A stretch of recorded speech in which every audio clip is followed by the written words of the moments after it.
You're watching a brand new, full, free episode of Forbidden Knowledge News.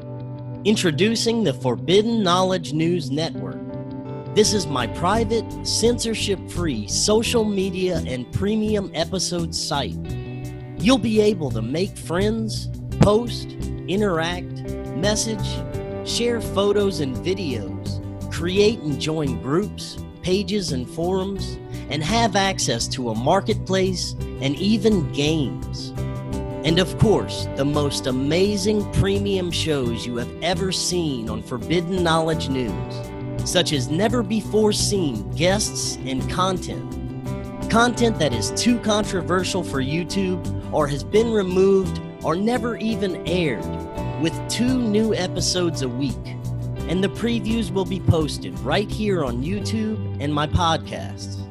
We will be constantly updating and improving this network.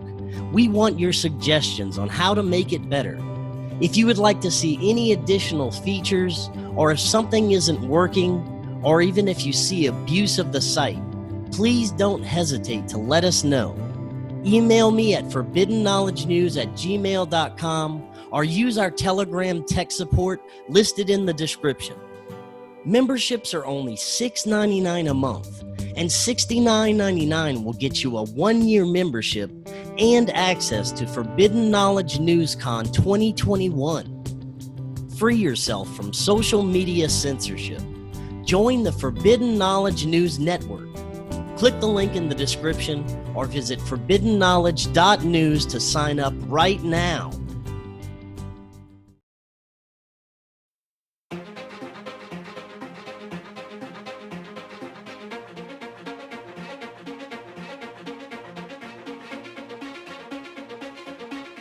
Welcome back to Forbidden Knowledge News. I'm your host, Chris Matthew.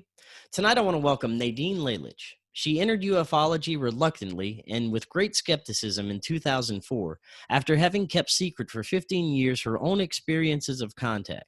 After publishing her first book on the subject and presenting her story in many interviews, a new aspect developed in 2008 that appeared to involve the military. She has written 2 books on the subject of extraterrestrial contact, Evolution, Coming to Terms with the ET Presence and Alien Experiences, and 25 Cases of Close Encounters, co-authored by psychotherapist Barbara Lamb. She is also the author and illustrator of the children's book Finding Happiness, a magical tale about the power of positive thinking, and she has been a guest on numerous radio shows and speaking events. Nadine, welcome. How are you tonight? Hi, Chris. I'm great. Happy to be here. So glad you can join us. You know, I'm always fascinated having guests like yourself on so I can learn and my audience can learn more about this phenomenon and help others that are either too afraid to come out and talk about their own experiences or may not remember them clearly and want to, kind of learn more about this so they can learn more about their own experiences. I myself haven't had any conscious memories of any type of contact myself. I don't even think I've ever seen what you'd consider a real UFO. I've seen some anomalous things in the sky, and I've really never had any paranormal experiences.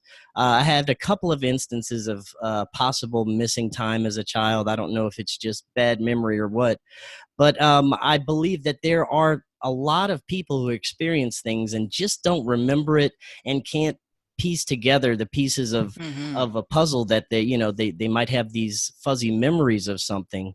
Now for you, when did your story start? Did you have any childhood experiences? I did have childhood experiences, but at the time I didn't identify them as ET related, that phenomenon. It was only years and years later that I could look back and start to make sense of some of those memories that I couldn't understand as a child. But I, up until my first conscious experience, which was June 15th, 1991, I really wasn't focused on this. It wasn't one of my studies, my researches.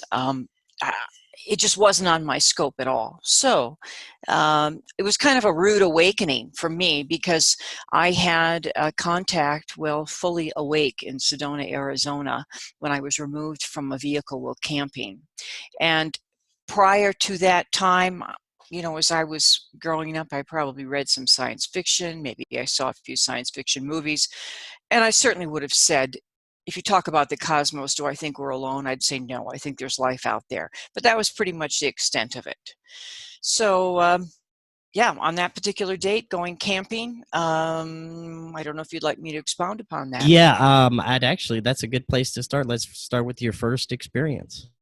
Okay, this is my first conscious experience, and I took off for a long weekend. Was living in the Los Angeles area in California. A friend and I, Pamela, a longtime friend, we drove in a van to Sedona, Arizona. We planned on doing a lot of hiking that weekend in the Vortexes. We got a late start on that particular day, and it was dark, and we were still a good 20 miles away from downtown Sedona. And so we decided what we do is we just pull off somewhere and sleep in the van for the night and start fresh in the morning. So there was a place we saw. We were coming down the switchbacks. We weren't on the freeway. We were coming north down south ways towards Sedona on the switchbacks, a very sparsely populated area, really pretty much wilderness. And we passed a daytime picnic area and decided we'd just pull over in there. So we did just that, and it was pretty much just a day camp. It had there was maybe, I don't know, a dozen picnic sites with a picnic table, and they had some little fire pits there, and there was an outhouse, and that was just it. There was no electricity to plug into or anything like that. So we pulled in. It was about 10 o'clock at night, and we were going to sleep in the back of the van. And so we laid our sleeping bags out, and we took all of our belongings and we put them on the picnic table. And we sat around. We had a little fire in the fire pit for a little while, and I had a very, very, very creepy feeling that we were being watched. But we'd already gone through. It was sort of like you looped in the front and then out the back of this picnic area. So it was very small, and maybe a dozen spots, like I said, and no one was there. We were tired around 11 o'clock, and I awakened somewhere after midnight to sounds outside of the van. And I was concerned because it sounded like people walking around, shuffling on the side of the van, and two women alone in the wilderness. I was very concerned. So I sat up, straining to listen, and I climbed out of my sleeping bag and sat on top of it, and I just strained. Now, this was a van that did not have side windows, but it was like a cargo van, but it had back windows. So I sat there for a couple of minutes listening, not quite knowing what I would do, and all of a sudden the back of the van opened up. Now, when it opened up, all of the lights went on in the van. And of course, I was sitting in pitch black. There were no lights outside or inside the van, so it was black as night. And it took me a couple of seconds, 10, 15 seconds to adjust to this bright light in my face. And the first thing that I see is a hand reaching towards me. But the hand is very unusual in that it is a very thin, skinny arm, and the hand is 3 fingers with a thumb. The tips of the fingers and the thumb had slight indentations. It looked almost like little suction cups. And it was reaching toward me. Well, I was horrified, needless to say, and not prepared for anything like that at all. And my mind was racing, adrenaline was shooting through my body, and it probably was 3 or 4 seconds I blacked out, lost consciousness, and then I was standing outside on the ground. I was just at the end of the van, and the door was actually overhead of me, so the lights were kind of shining down on me. I was very paralyzed, but standing straight up. My arms were to my sides. My head was tilted forward. My chin was tucked right to the chest, so I really couldn't see anything clearly in front of me, but I had a fairly wide circumference around my feet that I could see, maybe 10, 12 feet around me. At And this what I point, saw, you were completely conscious at this point? oh yes, completely awake. And what I see, because I have no reference point, having not studied this before, and I honestly knew nothing about grays, what I see is two small bald children on the side of me, one on each side of me. And I can't see their faces because I'm taller than them, so I'm looking down at the tops of their heads. And my head, my mind, my emotions are racing a million miles an hour. I sense that there is somebody standing in front of me also, much bigger, much taller. I didn't see them with my eyes, but they were standing in front of me. And I'm looking down and I can't move. And I see these children, if you will, one on each side of me cups their hand and places it underneath my extended arms. So my arms are hanging at my sides, my fingers are straight down, and they cup their little hands underneath the tips of my fingers, but they never touched me. One on each side did the same thing. And I raised up off the ground, maybe 6 inches. And we began to move forward. So there was nothing, I was not touching the ground, I was up off the ground, but we were still moving forward, and they were each one maintained their stance on the side of me as we moved forward. We didn't go very far, I would say, because I could see the ground pass beneath me, the dirt and the rocks, and the lighting in the area was still coming from the door behind me that was raised up, so I could see the ground as we were moving forward, although it was getting more dim as we went forward. Then something began to hit my face, didn't know what it was, and I lost consciousness. My next conscious awareness was of falling, feeling like I was falling, that I had been dropped, if you will, straight through the top of the van, the roof of the van. That's what it felt like. Because suddenly I felt a whoosh, and there I was. I hit my sleeping bag, and I bounced up off the sleeping bag. When I hit that sleeping bag, my legs were folded, which was interesting, which was kind of how I was sitting originally when this all began. And I was hysterical. I was having a lot of difficulty. I felt very, very traumatized and crying. I was drenched in sweat, and I tried very hard to wake my friend up, hollering, yelling, shaking her. Couldn't get her to move at all to wake up. Now, at this point, it is probably around 3:30 in the morning, and I don't know what to do. And the feeling that I have is that they're coming back again. They're coming back again. They're going to do terrible things to me. They're coming back. So I kind of pressed my face against the back window, and I just kept looking out into the dark to see if I could see anything happening out there. Nothing happened. And then around 5 o'clock, 5:30, something like that, it was getting light. And miraculously, Pamela just woke up suddenly. After all that I was carrying on and shaking her, then all of a sudden she woke up. We went outside, and I was obviously quite shaken. And we're very close friends, and still to this day. And I gave her a little bit of the scenario of what had happened, but I was so confused. I kept racing, thinking to myself all the different things, because I've studied consciousness, and I'm a meditator, and I pursue a lot of spiritual disciplines. And so I was very, very much desiring to find some explanation in my mind. Could this be some kind of hallucination? I certainly knew it wasn't a dream or a nightmare. And so I was struggling with all of that. I explained some of it to her, but I was in such a bad state over the experience that we decided we'd just drive back home, which is what we did. But as we began to pack up, what we realized, which was kind of like the icing on the cake for me, was that all of my belongings were gone.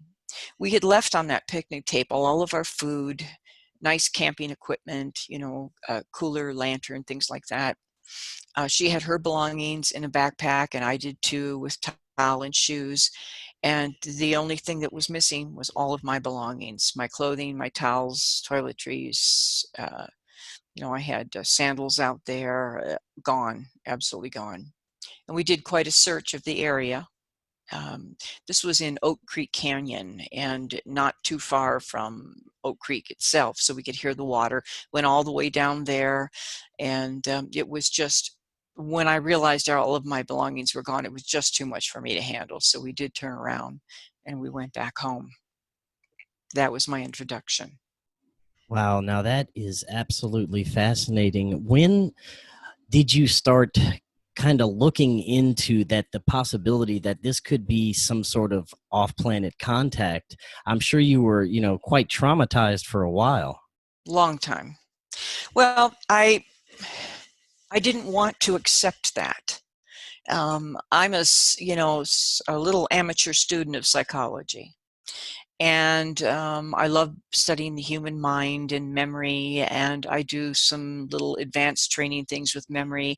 And so I was very desirous of finding something logical that I would have considered logical at the time. So when we went back, unfortunately, I was changed. What you're talking about when something like that happens to you, you're talking about a shattering, explosive reality shift. And it's imposed upon you. It's not something you tiptoed towards, and it quite shattering for me. So it took me a while to try to get my bearings. And the thing that I was left with, strangely enough, is that I became obsessed with leaving California and going to New Mexico. I didn't know why, but I was obsessed. So it wasn't long after that I bought a ticket and I flew out to Santa Fe and Taos, New Mexico, and I spent a few days there. I didn't know anybody there, but I just spent a few days there myself, and I felt compelled to move there. When I went back home, took me about 9 weeks to get myself packed up, quit the job, do whatever, and off I went. Several of my friends at the time thought, "Where are you going and why are you doing that so impulsively?"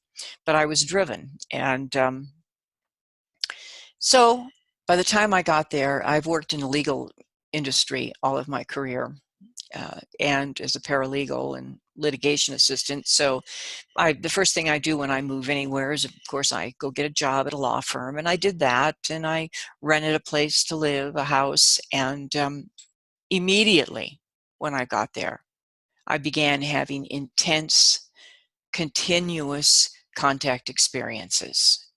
Very terrifying. And I found I began to change because I'm a pretty grounded person. I'm not a hysterical person in any sense of the word. And yet suddenly I'm looking behind the seat in my car. Suddenly I'm looking at closets and under the bed, and I feel I'm being watched. Suddenly I'm obsessed with watching the sky. Suddenly it could be, strangely enough, 11, 12 o'clock at night, and I am compelled to get in my car and drive out into the wilderness area.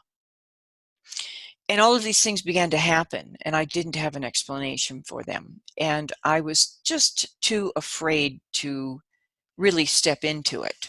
And so the only thing that I finally did is I did initially I went to a therapist there in Sedona, rather Santa Fe. And that would have been sometime in 92, I went to a therapist there. And she attempted to do a hypnotic regression. And I didn't tell her what it was. I just told her I had some kind of traumatic event take place on that particular night.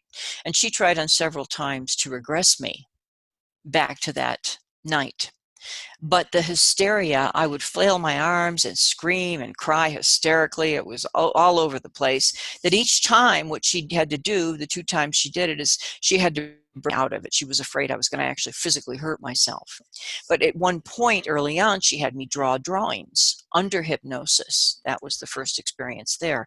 And strangely enough, what I did is I drew the black-eyed, I drew some crafts, I drew a variety of things. But it was so upsetting to me, I tore it up and threw it all away. So what I decided to do as these things continued, and I mean, they were frequent. We're talking like 3 times a week, 2 to 3 times a week. I had some kind of experience. What I decided as a measure to try to maintain some kind of control so I could analyze what was happening to me, is I started journaling. And I would, after an experience, I would write down as much information as I could possibly recall and draw, because I'm an artist also, I would draw every single thing that I could remember seeing. Well, over the years, that began to fill up my pages, my books, and it never let up. It got more involved and more involved.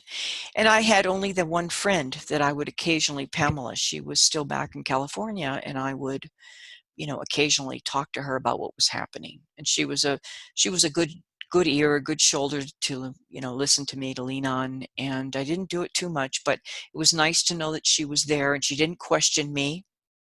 And I was still hoping. The research that I did do is I looked into psychology, trying to find out some other explanation for what was happening to me. And I was not able to find something that seemed to accurately depict it.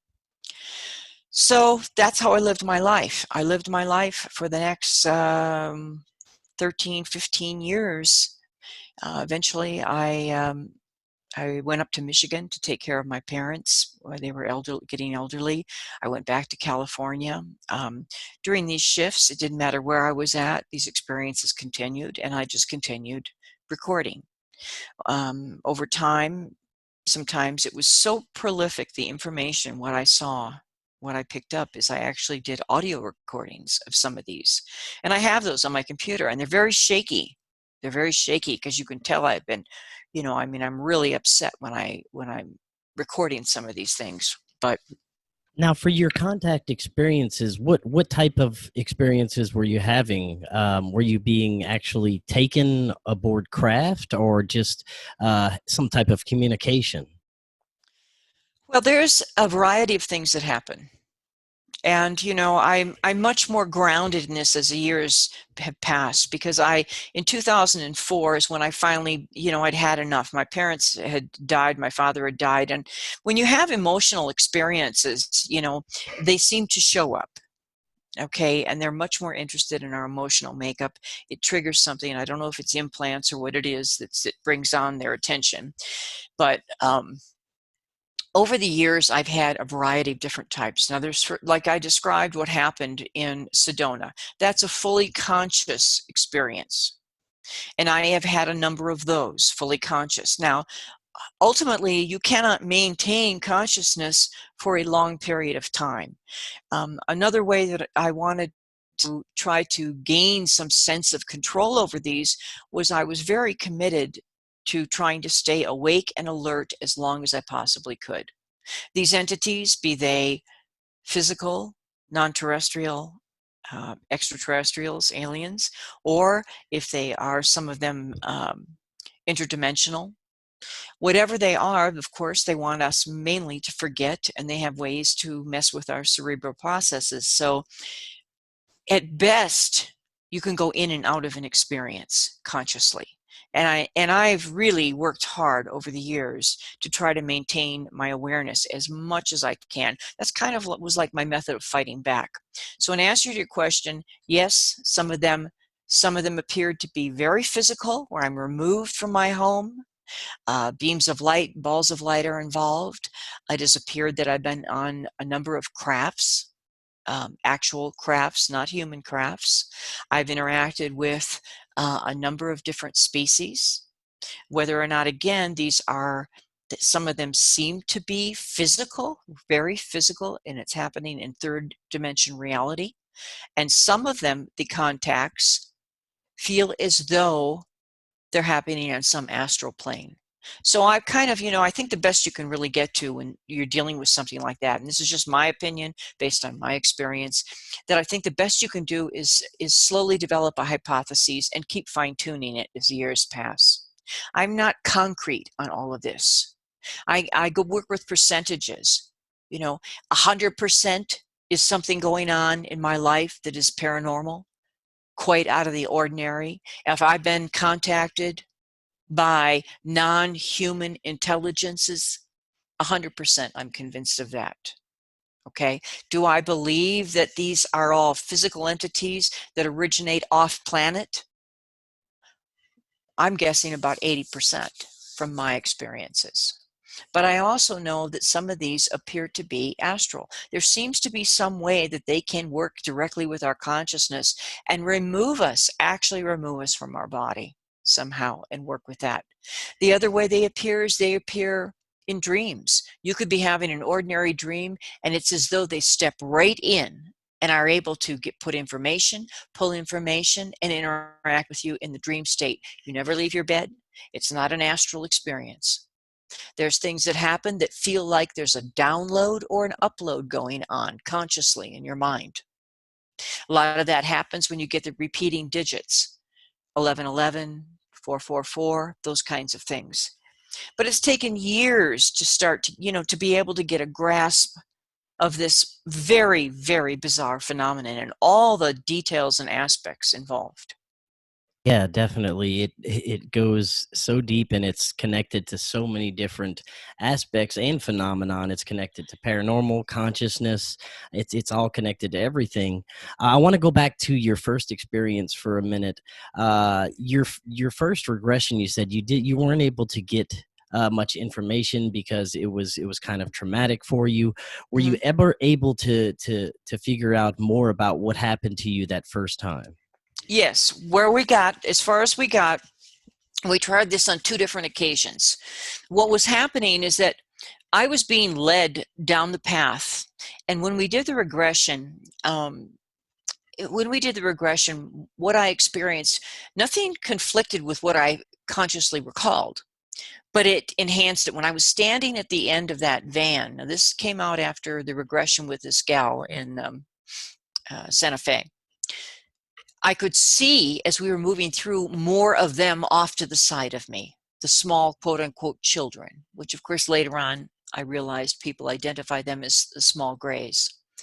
Anyway, I could see more of them. So there was a whole group of them around us. And what was hitting my face and not hitting them was the low branches as we were going through a small path deeper into the woods. And then as she took me back through that, I could see a bright light. Again, not directly on my face, but I could see it hitting the 2 entities on the side of me. I could see it on the ground because the light from behind us with the door raised in the van dissipated as we kept moving forward. But then all of a sudden, there's a very, very bright light. I can see it to the side, on the ground, extremely bright. And what she does is she takes me through regression and moves me along through this path. And indeed, they take me into a craft. And each time that she tried the regression with me, they were putting me on a table, a metal table, and they were doing examinations on me. But each time she got me to that point, the hysteria and the terror was too much. And so she brought me out of it. So indeed, though, the extra piece of the puzzle was the fact that it appeared I was taken onto a craft and that I experienced some type of physical examination. Now, something else that you've experienced, and in which is a recurring experience amongst people who have had these abduction experiences, a lot of people that I've interviewed, abductees, is that there's often experiments, or even you come into contact with your own hybrid children. They're removing eggs and sperm, and they're doing some type of genetic or fertility experiments. Could you talk about your experience with this? Yes. Well, there's certainly, the way this began with me early on is that I do believe that eggs were taken from me. And there had been a number of instances where it appeared that it was on a craft, and this appeared to be a physical experience on a craft.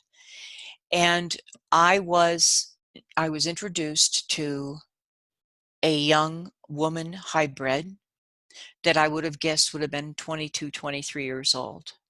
It was a very deeply heartfelt, moving experience. And the only way, I did one regression years later with Yvonne Smith, and we were talking about the, alleged hybrid daughter that they, host was created from my genetic material, and during the times that I saw her on craft and they want my reaction to her, I mean, I can't explain it. The only thing I can say is that it was a mother's love that was so overwhelming. The love, the feeling that I had for it was beyond, just like a mother feels for a child, and a huge emotional connection. Although I did not get that response from her. One of the instances, they had her come out and actually come to this table where I was sitting and put her hand on my shoulder. A lot of this I have in my new book, Evolution. I have drawings of this too. So indeed, I had a lot of experiences revolving around her. And then one thing, you were asking me earlier about, did I have experiences in my youth and childhood? Yes. And it's funny because one of the things that happened was I used to have what I thought in my 20s was a reoccurring dream. As a teen and in my 20s, it was a reoccurring dream. And in the dream, I'm in this round room and it's kind of dark and people are watching me. They're sitting all along the edge watching me. And somebody brings this little girl to me. And she looks to be 3 or 4 years old, maybe 3 years old, but she's not in good health. She has very sparse hair on her head. Her skin is very bad condition. And same feeling, just deeply, deeply emotionally moved me. And her eyes are very large and very blue, just like my eyes are blue.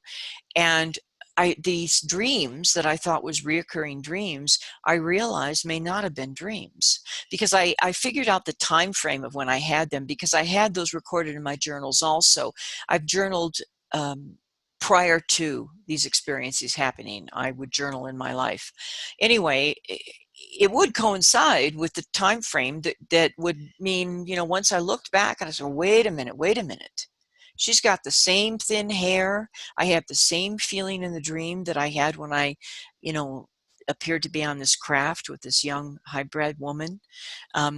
Could this be the same? And the time frame worked out perfectly. So when I saw her at 3 or 4, and then years later, I saw her, 19, 20 years later, the time frame made a lot of sense. The other thing that happened was when I was 16, I'd had an experience, and I didn't know anything about abduction, but I was with my boyfriend at the time, and we lived in Michigan, and a very heavily wooded state. And so we loved nature, and we were out in the woods all the time. I was 16, he was 17. And we used to take nighttime drives. We used to go to a place called Metro Park. And we had an experience on one of those little trips in the evening. Probably was 9, 10 o'clock at night in the summertime. And we had a memory, conscious memory, we both did, of looking up and seeing this round saucer craft over top of our car, and being just blown away. I mean, totally blown away. And remembering, this thing's moving slowly over our car and we're following it. According to our memory, we're following this thing, looking at it, we're talking about it, we're excited. Next thing I know, my memory is it's late at night, like 1 o'clock in the morning, and we're asleep on the side of the road in the park. We both wake up. And we go home, and we go home. We went back to my parents' house, and they were still up. And we told them, "Oh my goodness, we saw this. This big saucer over our car." And they just kind of brushed it off. So brushed it off. And years later, I actually did a regression on that one, and with Barbara Lamb, because I haven't done a lot of regressions. Most of my memories, 95%, are all conscious recollection, but I have done 6 or 7 on some of them, regressions, which have been very interesting, very, very interesting. And we did on this one, Barbara Lamb and I, it's in the book also. And indeed, what ended up happening is that was a contact experience, an abduction experience. So under hypnosis, we're talking about egg retrieval and sperm retrieval. Indeed, we were taken onto a craft, and it was a very interesting contact experience.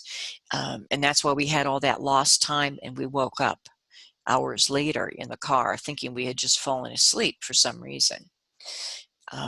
Anyway, I watched him be taken and examined on the table, and I watched, and they had me beside him watching when they removed semen from him.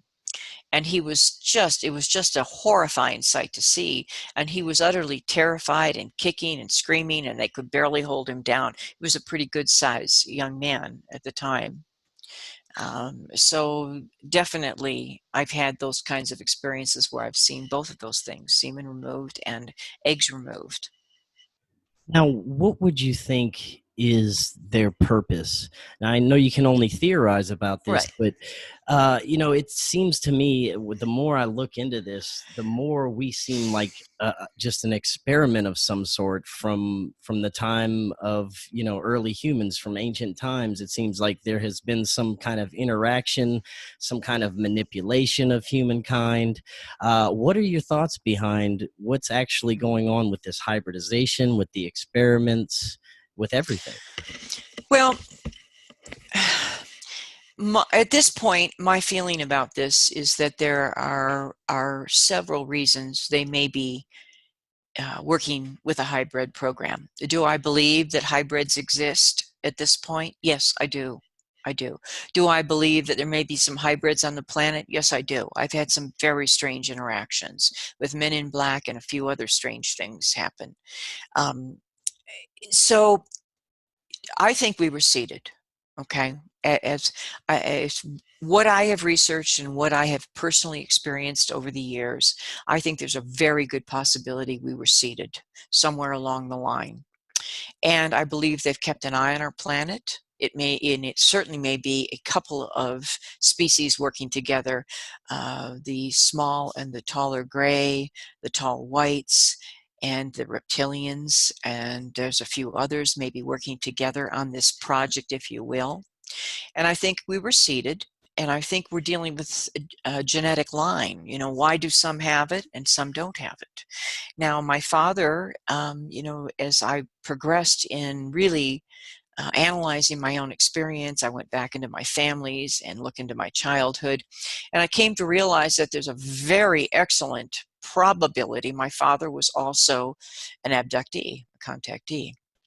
And what I do think is that I'm caught in a genetic loop. And I think a lot of us that have experienced this, it's because we are part of a genetically manipulated line. And that, it's exactly what we do when our scientists work with lab animals and they alter DNA, they do genetic experiments, they stay with that line. I mean, if we're looking at, say, for example, white rablats, rab lab rats, if we look at that, those animals have been genetically manipulated specifically for use in laboratories over years and years and years. And the ETs, several of those species, are probably doing that to us.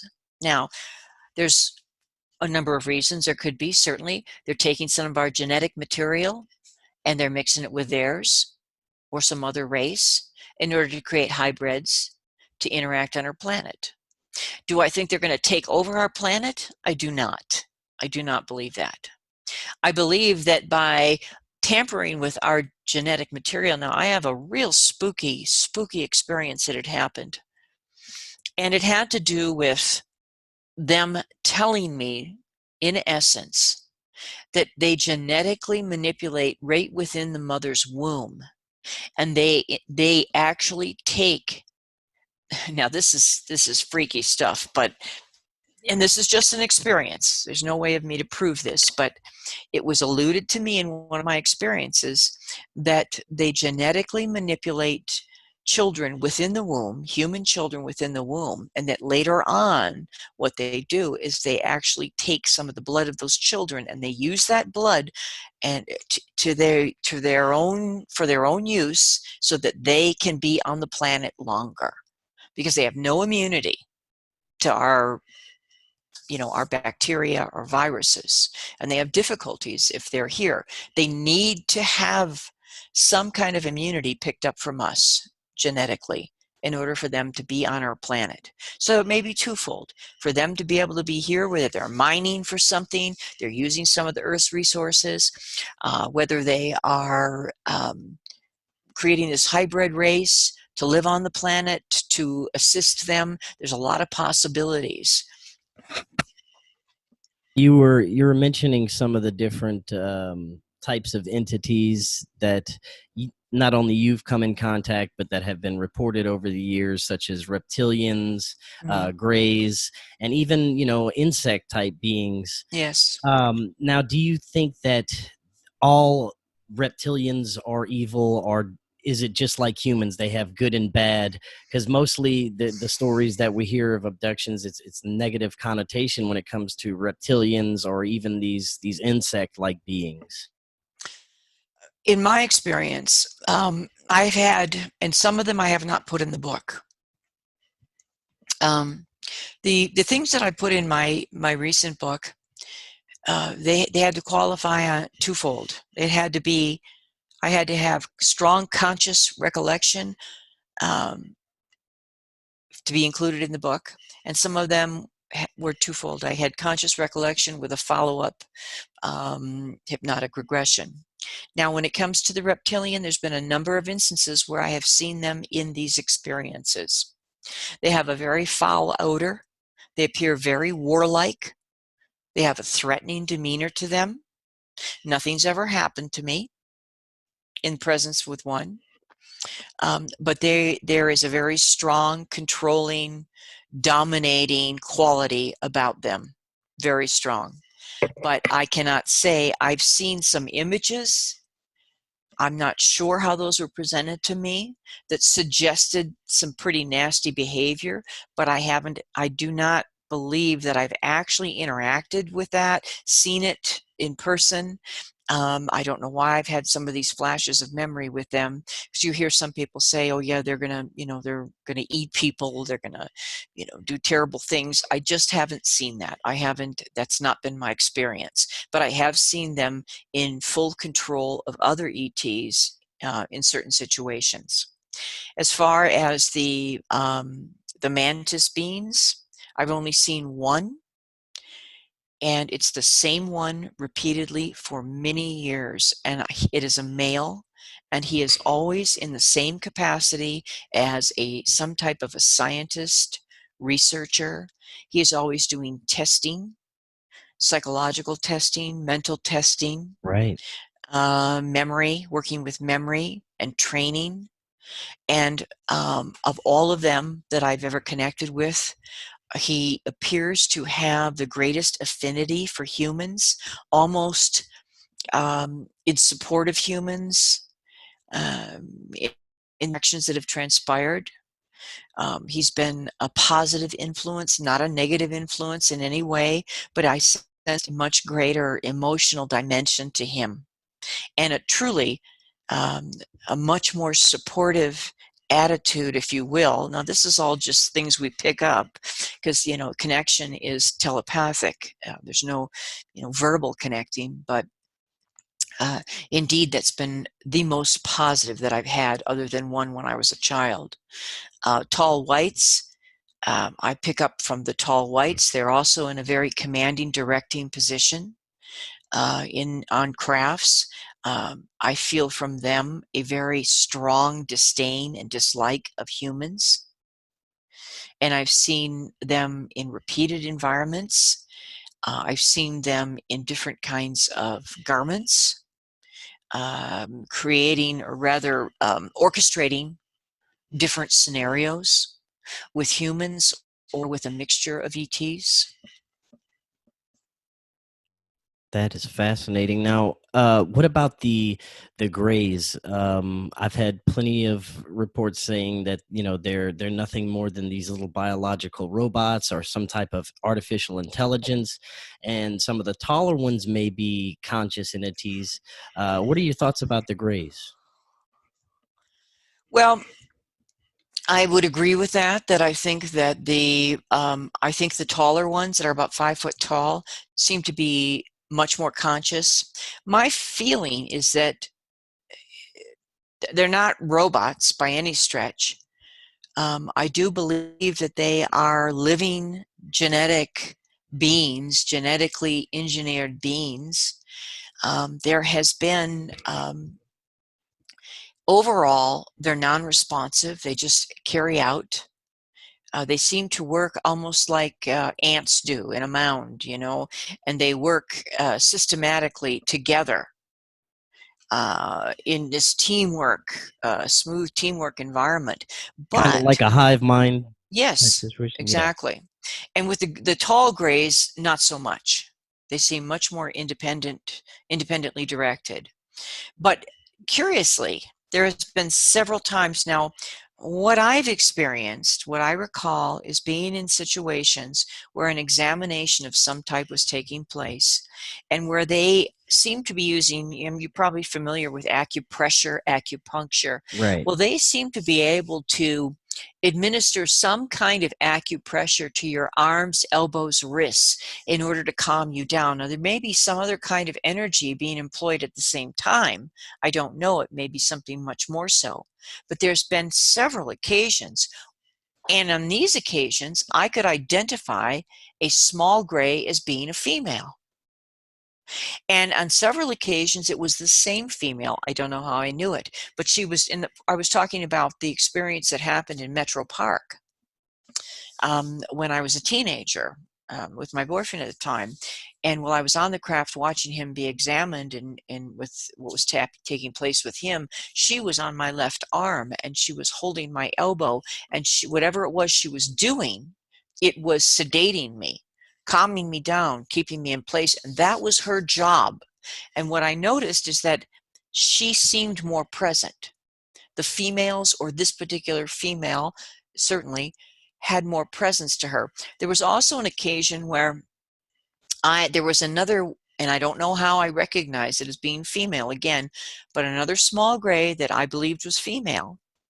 And I was at a table and she was setting these very strange apparatuses down in front of me. They were audio apparatuses and different light machines and things she had put in front of me. It appeared I was on a craft. And telepathically, I looked up at her. I was sitting in a chair, and I asked her in my mind, "Do you find us ugly, repulsive?" And she responded, "Yes." And I'd never had an interaction of telepathy like that, where somebody actually answered me in that way. And so it was kind of a personal interaction in that moment that was very interesting.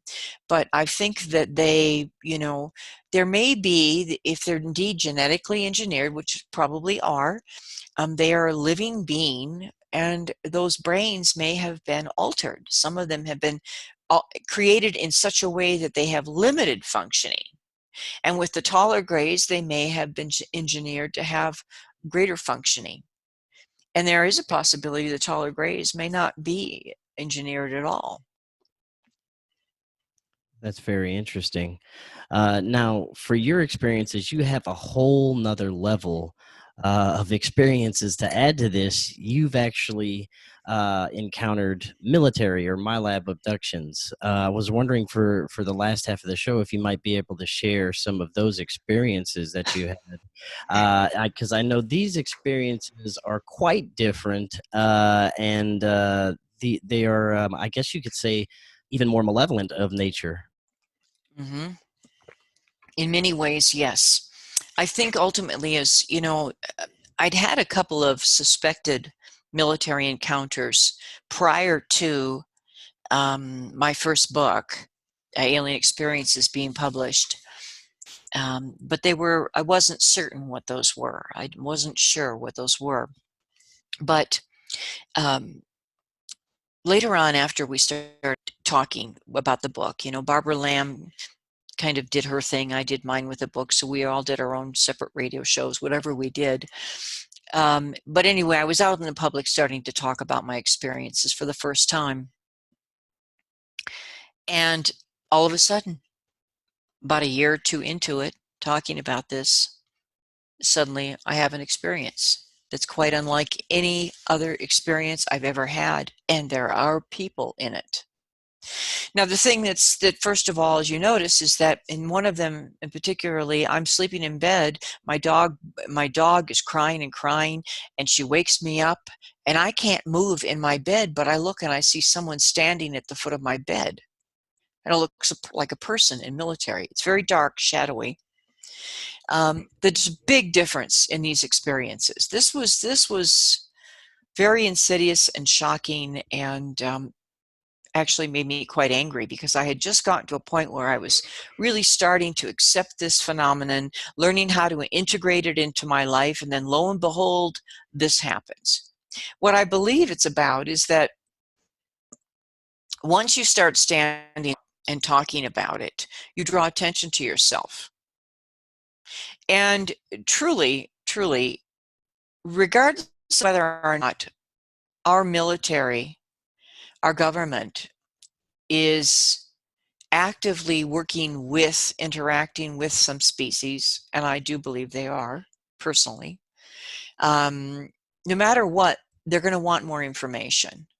The idea that they would re-abduct people who may have been on the front line of contact makes a lot of sense. We see in our own political environment what happens, and that's that we could be in face-to-face negotiations with a communist country, for example, and making trade deals that are effective for both sides, and yet at the same time, each side sends spies. So it would make sense that if the government is in collusion to some extent, somehow, with some of the species, non-terrestrial species, that they would still use everything at their disposal to gain the upper hand, because that's what the military does. That's what government, military is all about, winning and taking control and having power. So the idea of re-abducting people, that, so people suddenly stand up and they start talking about some of these phenomenal experiences. And certainly I think, depending how you talk about it, could draw some attention. And I think that happened in my case. Some people, when they talk about these experiences, you can kind of brush it off, because perhaps the way they define it or talk about it, it's easier to dismiss. But some people, in the way they frame these things, might come across a little more grounded, perhaps, and get attention from human military government that wants to explore a little further and find out what we know. So all of a sudden, these experiences start happening to me. Now, I will tell you honestly that I don't believe I've had a lot of these. I have maybe a half a dozen memories, conscious memories of these contacts. There may be more, I don't know. But they're very different. There's no UFO craft. There are extraterrestrials present, certainly, in some of them, absolutely. But military with various types of uniforms. I have seen cloned humans in military uniforms, multiple numbers of identical humans. And so it would make a lot of sense that they would want to test us and get information about what we may know. If we're on the front line, they would want to know what we know. And so the idea that they would be taking citizens who have been presenting themselves in public as having this contact, it does make sense to me. It makes a lot of sense to me that this might happen. But again, they go into the front door. It's very clandestine. It's very military op type of experience. Black helicopters are involved. Bases underground, on airstrips are involved. I've had things like, been sit down in front of consoles. These are, again, let's go back to memory for just a second, because some of these things, it's the same way here. You can have a very strong, when an event is over, I've got a full conscious memory of a certain amount of it, or I have a conscious memory that comes in bits and pieces because it's hard to hold on to it. Now, if you're talking about military, some type of military contact, they're going to inject you with a drug in order to subdue you and also to help you forget what happened to you. It's a drug that's applied physically. The way they handle you is physical. There's hazmat units that you go through. It's like a regular medical laboratory with real people, as opposed to if you're looking at what is potentially an extraterrestrial contact. It's very, very different. It's a whole different kind of experience. And You with say this, more advanced? well, it involves I've had balls of light explode outside my bedroom window when I'm standing up brushing my teeth at night, and suddenly come right through the window. Boom, it's outside, flash a light, boom. 2 seconds later, it's in my bedroom. All of a sudden, boom, it opens up into this shaft of light that I can see going from the floor to the ceiling. And it's filled with a blue light, a shaft of blue light with little sparkles in it. Okay? Very different dynamic of things that happen when you're dealing with the phenomenon of ET contact. Okay? Now, you believe you were also taken to underground facilities? Yes, I have a very, very profound and extensive conscious memory of an amazing experience where I was taken to an underground base. Yes, absolutely. And also I had an experience of an underwater base off the coast of California. And in these instances, very, very unique experiences. There was different types of military uniforms. Now, in my book, I describe it. I have some illustrations there, but I really believe I know which departments these were within the government, because there were emblems sewn onto their shirt sleeves, but I chose not to. I want to be very non-threatening with this. Non-judgmental, non-threatening. I don't want to have any problems in my life. So I present this in a more general way. I'm not going to get down to some of the absolute details of some of the things that I recall, because I don't want to have any problems here. Some people will say, do you think, you think, you're going to get hurt through this? Is something going to happen? Well, I stay kind of non-judgmental and neutral as much as I can about it, because I don't want to have a problem. I don't want to represent as a problem that's going to come back on me. Now, were there also ET presence along with the military that you witnessed? Yes. Yes. One of the instances I'm describing was just utterly amazing, was being taken out of my bed at night, put onto a helicopter, and flown to someplace in the desert, and taken underground. Now, as we went into the underground, I was led by one man in a dark blue uniform and cap, and he was very tall, like 6'5", something like that. I was actually in my nightgown and slippers when this was taking place, and taken down this round glass elevator, and there were many layers to this. It was a gigantic cavern carved out of the earth, and we passed through these different layers, and you could step off onto scaffolding and then walk onto that layer. And as we moved down here, there were several that had brought me in this helicopter. And at one point, they had a blanket wrapped around me. They had something over my head at one point. Then I was released to this fellow who took me down in this round glass elevator, and we passed through several floors. And on one of the floors, I actually saw a very strange craft that you might consider partially an alien design and a human design. And it was very far away, very long distance, because again, massive, huge underground complex we're talking about, carved here underground. And this one was off to the right, and it was a very interesting craft. And there, I could see that they had also these scaffoldings all the way around this craft, whatever it was, and there were people working on it. And they were wearing like these coveralls, but it was very evident that some of those people were not people. Now, I didn't get a close view because it was quite a distance, where, you know, what I'm really looking at is I'm looking from the distance, maybe somebody 2 inches tall, if, you know, from my visual. That's how far away it was when I see that scene. But we kept moving on down, and there were walkways. We get off a walkway and we go through another tunnel. These tunnels were like, I would say maybe, 10 feet tall, and they were actually like round stainless steel tubes, giant big tubes that you walk through, and they had grating on the floor, and it was a metal open grating that you would walk on, and you'd walk through these tunnels, and at the end of each tunnel that led to another chamber, there would be a double door. And the double door was a blue double door, and it had a window in it. And they were swinging doors.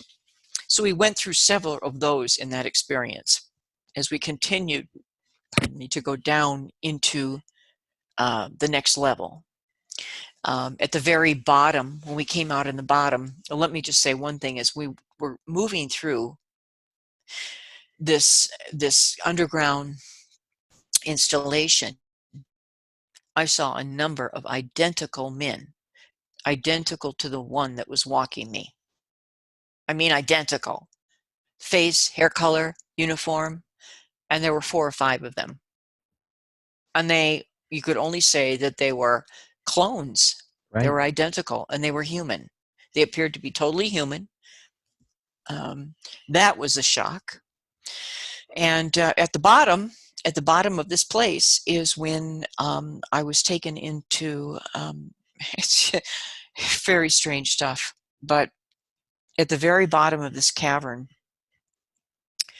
the last floor was at the bottom, and you got off the elevator, and there were lights, like spotlights. They were mounted into the side of the dirt walls, and on the ground. It was very, very damp and very hard to breathe, very wet down there.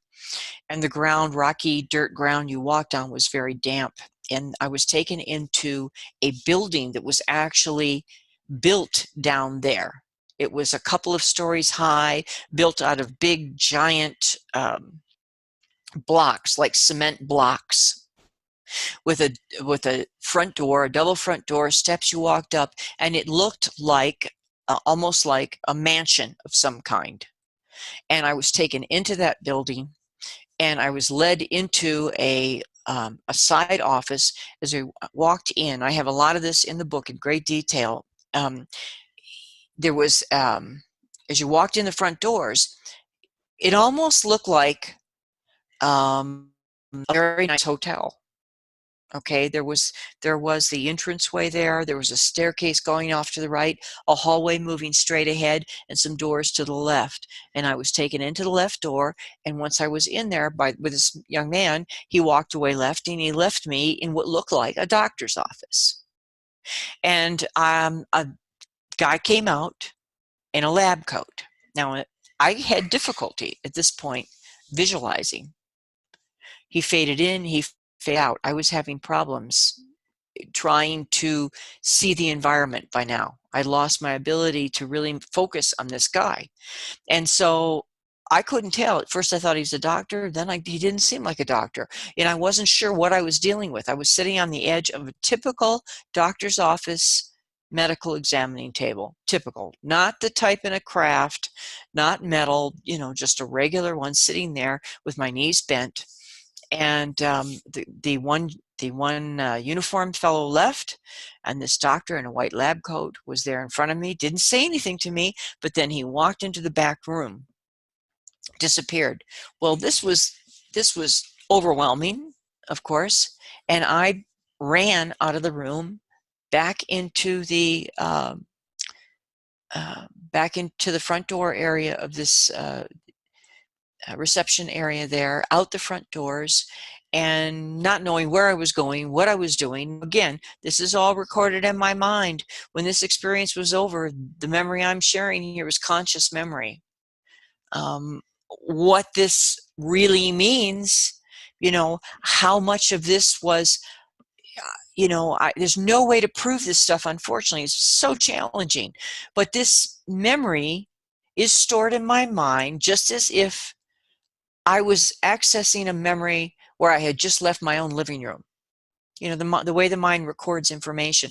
All of this was recorded just when I was back in my bed, when I was awake. The whole thing was there. I didn't have to, there was no pondering. So all of this was there. Anyway, very clear recollection. I ran out that front door. I didn't know where I was going, what I was doing. I made my way along the side of the building to the back. The air is so heavy, it's hard to breathe. It's dark in there. I look up, I can't see much of anything but darkness. I see still see spotlights way off. I can see scaffolding against the walls in a far distance, but I will move my way along the side of this building to the back. And at the back, it looks like a reception area. And strange as it may seem, I didn't get to spend much time there because it took me maybe a minute and a half to go across the side of the building. I was able to peek in the window of the room where I had been. I didn't see anything but the room, made my way to the back, and I looked at the back, and there was some kind of a reception taking place. And what really blew my mind is that the reception was a mixture of human military and different extraterrestrials in robes, wearing different kinds of robes, sort of intermingling, almost like I don't know, it was some kind of social event, it looked like. By then, I was grabbed a hold of and I was picked up by several of those men in the uniform, the identical looking men. But I had run off to the side. And what was really interesting, sometimes when you have these memories and you look at this, and some of the detail is fascinating, because why would, if there was some distortion in your mind, why in the world would you come up with something like what I'm about to tell you? I'm at the side of this building. I hear some commotion. I know they're looking for me up at the front of that mansion, up the front of the house. I'm on the side towards the back. I look to the left, and what do I see? I see a big area that is completely surrounded. When a construction zone is cordoned off, a lot of times they use those, it's a plastic kind of fencing. They tap in little temporary posts, and they surround an area with sort of that orange plastic fencing. That's what it was. And it may have been 20, 30 feet across, and it was kind of like a circular area that had been cordoned off with this plastic, with posts tapped into the ground. And there was an area where you could actually step into it, and I ran in there to hide, and the pools of water were really bad, really deep there. And so it makes sense that they would section off that area where a lot of water was pooling. And that's where I tried to hide, but they found me very quickly. And I thought that was a really interesting detail, to have such a clear vision of that particular location. I mean, so much, it was so clear that I could look down and I could see moss growing in this damp, pooled area with pooled water. Anyway, Definitely. Now, were you? Do you remember how you were returned, or how you got out of there? All right. Now, this is a very interesting thing. This has to do with some kind of unusual audio technology. I was taken into the building, back into the building. Now, I mentioned when I had come into the entranceway of the building, I could see a hallway straight to me, the stairway to the right. Well, this time I was taken straight down the hallway to a big back room. In that room, there was a number of men in military uniforms, officer uniforms. I could hear, now here's another big difference. You don't hear words. It's not audible communication when you're dealing with extraterrestrials. But when you're dealing with humans, it is. They're talking. They're using their mouths. You're hearing it with your ears. So I'm taken into this room, and I'm set down in a chair. Across from me are two black chairs. They look like they're made out of leather. They're very wide-armed. There's a table in between. two single wide-armed, kind of well-stuffed chairs, black leather, very square. And they sit me in a tall back, high back chair facing 6 feet in front of these two chairs. I can't move for some reason. And I can't see the people now behind me. And I get the feeling there's a number of these men and they're talking, and I can hear them saying, take her back, get rid of her, get her out of here. I'm not going to deal with this. And in front of me are these two empty chairs. But the other thing that I see is I see several of these very large black boxes that are probably 5 foot by 5 foot square, and they're on the sides of the room, and I can see it because I can only, at this point, for some reason, I can't turn to the left or the right. I don't know what they've done with me, that I can't move, and I can just see in front of me, and I can see these big black boxes, a couple to the right and one to the left, and they remind me of the old style televisions before we got these flat screens. They were really big boxes. Right. Anyway, they sit me there and I hear them talking about me, and I start to argue and I say, please don't send me back. Please don't do it. Strangely enough, I was very intrigued by what was happening to me. I wanted to know what was going on. I have an intense curiosity, period, but I wanted to understand this scenario more. But I heard angry voices, and these I heard with my ears. I was hollering, don't take me back. I want to know what's happening. And two of those fellows that look like clones walked over, sat down in those chairs. They sit down in the chairs, one on each side, and they take out these big set of headphones. They each have one, and they put it on their head, huge headphones. And what I believe happened is they activated some kind of audio device that rendered me unconscious, and they put those headphones on so they didn't have to hear it.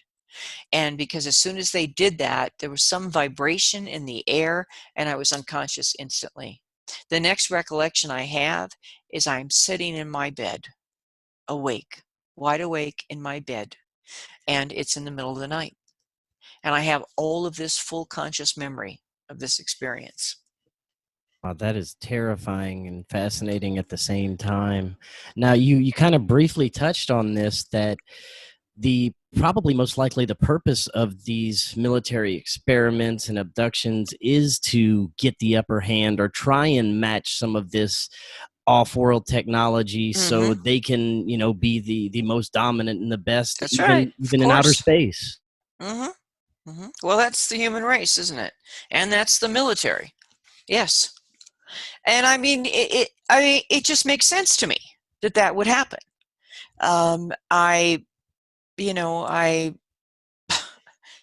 It took me a while. Okay, when that started happening, I'm sure you're familiar with Melinda Leslie, and she's, we've talked about this a number of times because that's her the subject matter she addresses is the military abductions, and she certainly had her share of those.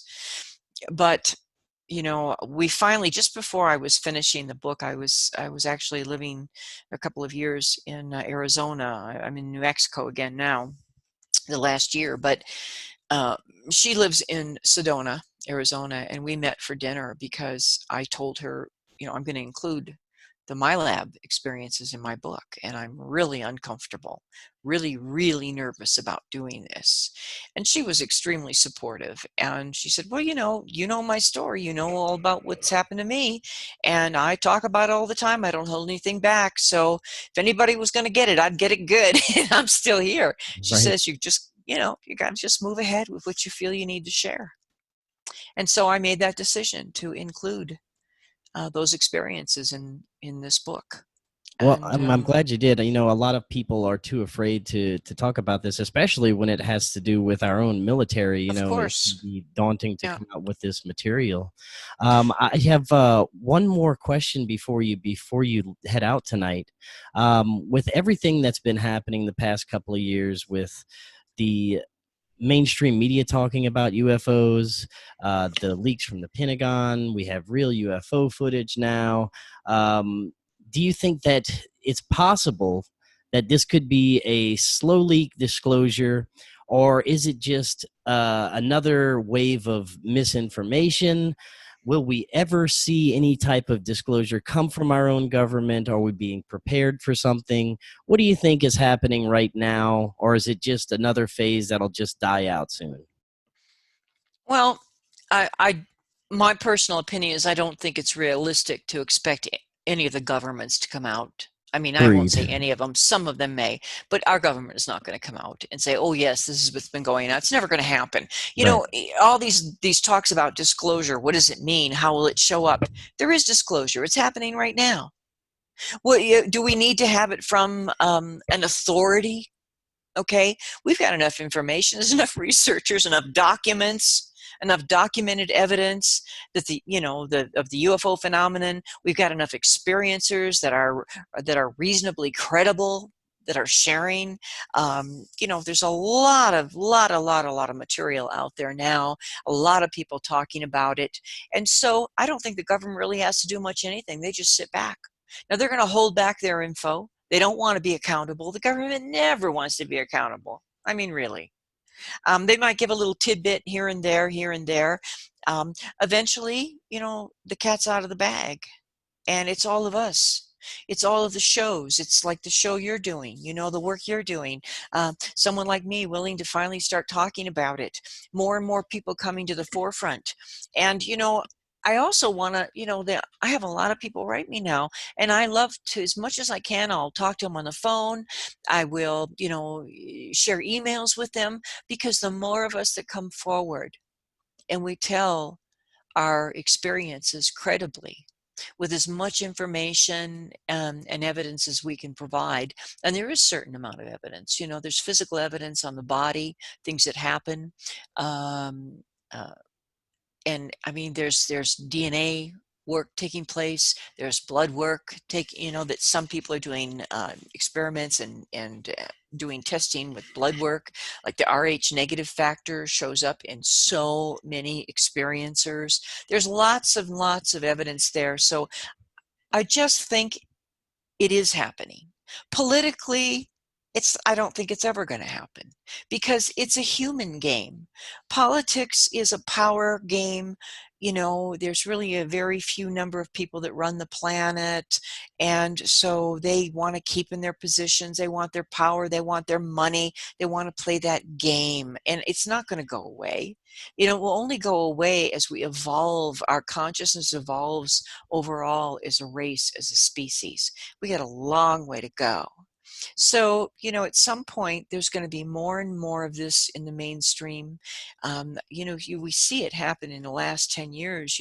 Suddenly more credible reporting is taking place on this. We're laughed at a lot less often. I think it's happening. Disclosure is happening, and I don't expect the government in any way, shape, or form, most of the governments, to release anything. I stand up one day and say, yes, this is real. No, do we really need them to do that? No, I You know, agree. I agree. It yeah, is coming from us. It's coming from us already. yeah. And We are disclosure. yes, definitely. And however there may be, many negative aspects it may seem to this phenomenon, there's also so many positive experiences reported. There's so many loving contact Hmm. experiences. And I think there's a lot more of that than the negative experiences. Do you think that the majority of these entities might have our best interest in mind, might actually care for us? Well, I mean, some of them have a vested interest. If they are, have been involved in the great genetic experiment of humanity. I think that humanity is a very unique species in many, many ways, very different from them. I don't think there's any desire from the majority of races out there to really harm us. Although when we are being taken and you're traumatized and you have these things happen to you, Right. and it's very overwhelming. But I'm still here, right? I'm still here. Uh, Most of the experiencers are still here. We process it. What is the overall impact of contact? The overall impact of contact is for our expansion of consciousness. You take what happens to you, what may appear to be frightening, negative initially, But if you really work with it, what happens is you've got this paradigm reality shift that so dramatically changes that now you've got people walking around, and we see, when we're looking at, as the youth are growing up now, um, they're the future. They're the ones, they're saying, yes, of course there's life out there. They're the ones playing the ET games on their, Right. on their phones. The next generation, and the generation before me was really having a heck of a time with it. And you go back to Betty and Barney Hill there in the 60s, look what they had to go through. Oh, My goodness. So it it's has come a long changing. way.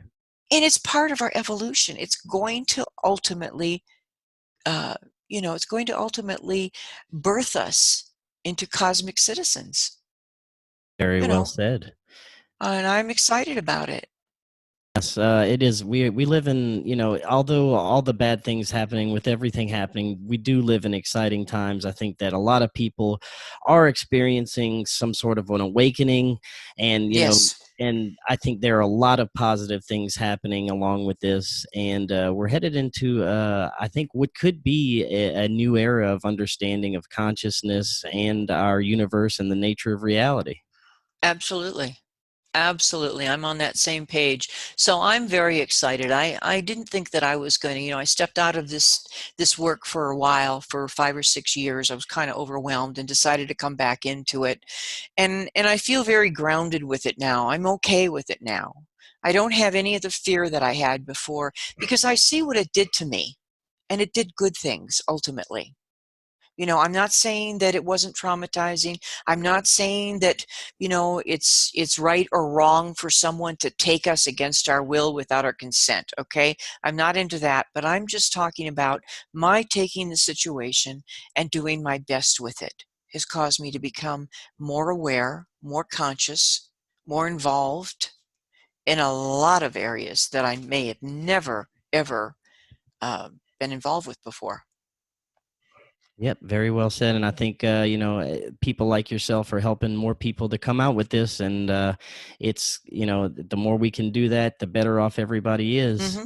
Nadine, thank you Absolutely. so much for coming on tonight. That was fascinating information, and we really only scratched the surface. So I'd love to have you back on again. Absolutely. I had a great time, and I would love to do that again, Chris. Awesome. Well, you enjoy the rest of your night. All right. Take care. Thanks.